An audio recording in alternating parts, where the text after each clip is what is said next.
Good morning everyone! Magluluto tayo ngayon ng pancit canton mga Mars. At para nga maging healthy ang pancit canton mga Mars, ay nilahukan natin ng itlog. Nagprito nga lang muna ako ng itlog at nilagyan ko ng sibuyas, bawang at kamatis at konting sili.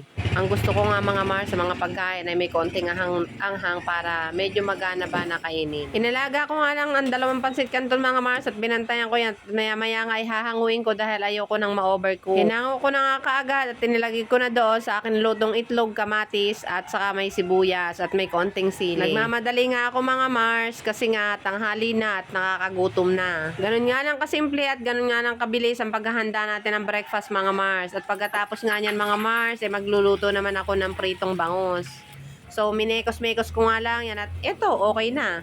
O diba, napakadali at healthy yan mga Mars dahil nilahukan natin ng sibuyas, bawang at saka kamatis. Nagprito nga lang ako ng isang pirasong bangus mga Mars para may ka-partner yung ating pancit canton. Lagi ako may stock na bangus mga Mars. Yan yung bangus na marinated na at saka may lasa na. Wala na rin siyang para nga makatipid tayo sa magasol mga Mars. Nilagay ko na rin sa kabilang side yung isang piraso ng itlog. O diba mga Mars, sabay naluto yung bangus, sabay rin yung itlog.